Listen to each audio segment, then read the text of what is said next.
हम आपको अगले वीडियो में बताए थे कि तारा बनने से पहले क्या होगा, उसके बाद क्या प्रोसेस था, उसके बाद क्या प्रोसेस तो बताए थे। आज से रिवीजन से कर लिया जाएगा। तो तारा बनने से पहले क्या कहलाएगा, निहारिका कहलाएगा। क्या कहलाएगा, निहारिका। और उसके बाद निहारिका में क्या होगा, गुरुत्वाकर्षण होगा। गुरुत्वाकर्षण या ऊर्जा कम होने के कारण वो किस में आ जाएगा, तारा में परिवर्तन हो जाएगा। तारा जब परिवर्तन होगा तो इसका खुद का ऊष्मा रहना चाहिए, खुद का प्रकाश रहना चाहिए। क्या रहना चाहिए, खुद का ऊष्मा, खुद का प्रकाश रहना चाहिए। और कितना डिग्री सेल्सियस का तापमान रहना चाहिए, 6000 डिग्री सेल्सियस। कितना, 6000 डिग्री सेल्सियस। और नए तारे पुराने तारे कौन सा कलर कब होता है कब नहीं होता है उसके बारे में बताए थे हम। 6000 डिग्री सेल्सियस रहेगा उसका कलर कैसा होगा, लाल होगा। कैसा होगा, लाल होगा। और 6000 से अधिक होगा, 20,000 मान लीजिए, तो उसका कलर कैसा हो जाएगा, सफेद हो जाएगा। कैसा हो जाएगा, सफेद। उसके आगे आगे जाएगा, सबका कलर कैसा हो जाएगा, नीला हो जाएगा। कैसा हो जाएगा, नीला। ब्रह्मांड में जो किनारे पर तारे रहते हैं, जो किनारे पर तारे रहते हैं, वो नए तारे रहते हैं, नए तारे का रंग लाल होता है। कैसा होता है, लाल।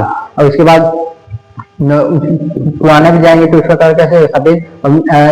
किनारे पर नीला होता है। किस कलर का होता है, नीला। क्या होता है, नीला। और बीच में क्या होता है, सफेद। बीच में क्या होता है, सफेद। और बीच एकदम बीच में होता है लाल। क्या होता है, लाल। लाल में जब ऊर्जा कम होती है, उसमें उसका डिग्री सेल्सियस कम होता है, 6000 डिग्री तापमान से नीचे आ जाता है, तो उसका कलर कैसा है, लाल। तो जो लाल तारा रहेगा, जो तारा लाल दिखेगा, वो कहाँ होगा, ब्रह्मांड के बीच में होंगे। तो उसका ऊर्जा क्या हो रहा है, खत्म हो रहा है। तो देखा जाए यहाँ पे कौन सी अवस्था पाया जाता है, प्लाज्मा अवस्था में। ऑप्शन में पूछेगा कि तारा क्या, तारा किस अवस्था में, ठोस अवस्था में पाया जाता है कि द्रव्य अवस्था में पाया जाता है। तो किस अवस्था में बताएंगे, प्लाज्मा अवस्था में पाया जाता है। किस अवस्था में, प्लाज्मा अवस्था में। तो यहाँ तक तो आपको देख लिया गया था। इसके आगे देखा जाएगा तारा, जब तारा का ईंधन खत्म होता है, जब तारा का ईंधन खत्म होता है, किस अवस्था पर हो जाए, लाल। किस अवस्था में, लाल। या 6000 डिग्री सेल्सियस से कम हो जाता है, तो उसका इसका तारा का ईंधन खत्म हो जाए तो यह लाल दानव बनता है। क्या बनता है, लाल दानव। इसका कलर तो लाल होता है, बीच में जाते उसका कलर क्या हो जाए, लाल हो जाए। तो लाल होकर बहुत बड़ा हो जाता है। तारा क्या होता है, छोटा नहीं तो बड़ा होता है। ठीक है, तो क्या हो जाता है, बड़ा हो जाता है। तो क्या कहलाते हैं, उसे लाल दानव कहते हैं। क्या कहते हैं, लाल दानव। अब बड़ा है तो इसमें इसका ईंधन खत्म होगा तो ये क्या कहलाएगा, लाल दानव कहलाएगा। तो इसका भी कई पार्ट होते हैं। कितने, 2 पार्ट होते हैं। एक अभिन्न तारा कहलाएगा, एक श्वेतवाहन कहलाएगा। एक कौन सा, एक श्वेतवाहन, एक अभिन्न तारा। कौन सा, श्वेतवाहन, अभिन्न तारा। जो लाल दानव रहेगा और साइज में छोटा रहेगा तो वह श्वेतवाहन कहलाएगा, और साइज में बड़ा रहेगा तो अभिन्न तारा कहलाएगा। जो लाल दानव रहेगा और साइज में बड़ा रहेगा तो क्या, अभिन्न तारा, या उसे विस्फोटक तारा भी कहते हैं। क्या कहते हैं, विस्फोटक या अभिन्न तारा। और साइज में कम रहेगा, साइज में छोटा रहेगा, उसे क्या बोलेंगे, श्वेतवाहन। क्या बोलेगा, श्वेतवाहन। तो श्वेतवाहन में थोड़ा बहुत ऊर्जा बचा रहता है, वो हल्का फुल्का चमकता रहता है। ठीक है, और उसके आगे जाएगा, तो क्या कहलाएगा, काला वामन। क्या कहलाएगा, काला वामन। तो उसका ऊर्जा क्या, एकदम खत्म हो जाए, चमकता नहीं है। आगे देखिए आप अभिन्न तारा देखेंगे। अभिन्न तारा क्या कहेंगे, विस्फोटक तारा। क्या कहेंगे, विस्फोटक तारा। वो है ना सॉन्ग कौन सा कि कोई इधर गिरा कोई उधर गिरा, से के कथा समय बता, के कथा समय बता। वैसे अभिन्न तारा है, इसका जब विस्फोट होगा, क्या होगा, विस्फोट होगा तो यह कितने भागों में, 3 भागों में बिखर जाएंगे। कितने भागों में, 3 भागों में। कौन कौन सा, न्यूट्रॉन कहलाएगा। क्या कहलाएगा, न्यूट्रॉन, पल्सर और क्वेसर।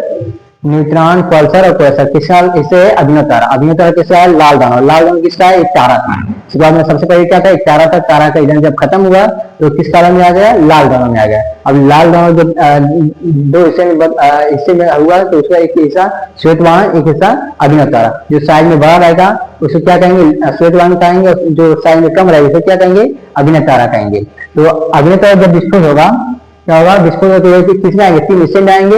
एक न्यूट्रॉन, एक पल्सर, एक क्वेसर। जो क्वेसर इसमें चुंबकीय क्षमता अधिक होती है। क्या होता है, चुंबकीय क्षमता क्या होता है, अधिक होता है। और पल्सर चमकता रहता है हमेशा। थोड़ा बहुत ऊर्जा तो रहेगी, तो ऊर्जा किसमें है, पल्सर में। तो हमेशा पल्सर क्या, चमकता रहता है। और जो न्यूट्रॉन होता है, यह साइज में क्या होता है, बड़ा होता है। जैसे इसमें श्वेतवाहन और अभिन्न तारा, इसमें देखा जाएगा श्वेतवाहन और अभिन्न तारा। इसमें साइज में कौन सा बड़ा है, अभिन्न तारा। यह साइज में क्या होता है, बड़ा होता है। या साइज में क्या होता है, कम होता है।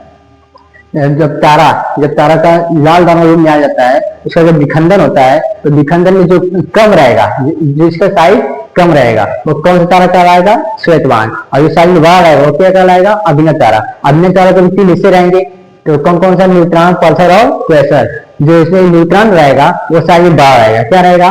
बड़ा रहेगा। और जो क्वेसर रहेगा उसमें चुंबकीय की क्षमता क्या रहती है? अधिक रहती है। और जो पल्सर रहता है हमेशा चमकता रहता है। पल्सर बाइक देखें हमेशा चमकता रहता है, उसी प्रकार क्या है? पल्सर, इसमें क्या है? हमेशा चमकता रहता है। क्यों चमकता है? क्योंकि इसमें थोड़ा बहुत ईंधन बचा है, जिसमें देखा जाए श्वेतवान में उसमें कुछ ईंधन बचा है, उसे क्या है? वो हमेशा चमकता रहता है। और उसके बाद देखे काला गाँव में वो चमकना छोड़ दिया, चमकना क्या कर दिया? छोड़ दिया। तो कौन सा कलर हो गया? काला एकदम। जब उजाला रहेगा काला दिखेगा कि नहीं?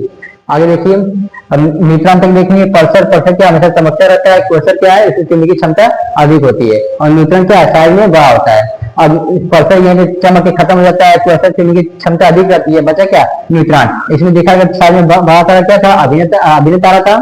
इसी प्रकार न्यूट्रॉन तारा क्या है? साइज में बड़ा है। अब न्यूट्रॉन तारा का भी हिस्सा एक होगा। अब जो न्यूट्रॉन तारा है इसका साइज में बड़ा तो वो भी धीरे धीरे कम होता जाएगा, ऊर्जा खत्म होगी तो वो साइज में कम आएगा। साइज में कम आए तो ये एक जैसे चूहा हो गया, चूहा होगा, चूहा को गोला बनाएंगे तो वो एकदम भारी तरह हो जाएगा, उसे उठाएंगे तो भारी दिखेगा। अब वो भारी होकर क्या बन जाएगा? Black hole. अब ऐसे कसम कम बांध लिए, अब इसके आर पार दिखेगा कुछ? एकदम काला दिखेगा। अगर खोल दिए आर पार सब दिख रहा है, दिख रहा है। उसी प्रकार से क्या है? Black hole. न्यूट्रॉन जब ऊर्जा खत्म हो तो एकजुट होने लगता है, ऐसे इस प्रकार से एकजुट होने लगता है। अब हो जाएगा तो ऐसे हो जाएगा, ऐसे होगा तो एकदम काला दिखेगा। क्या काला दिखेगा? अब एक किसका अवक्षार कर देगा? ब्लैक होल का। किसका? ब्लैक होल मतलब काला एकदम, तो कुछ आकर कुछ दिखे नहीं, ठीक है, उसे क्या बोलेंगे? Black hole. उसका एक चम्मच का भार होता है 10 हाथियों के बराबर। कितना? 10। एक चम्मच का भार कितना? एक चम्मच का भार कितने हाथियों के बराबर? 10 हाथियों के बराबर। जैसे अब पृथ्वी का सब कहते हैं पृथ्वी का अंत कौन करेगा? बहुत भविष्यवाणी की 2050 में अंत हो जाएगा, 2025 में अंत हो जाएगा, कुछ हुआ? ऐसा नहीं हुआ।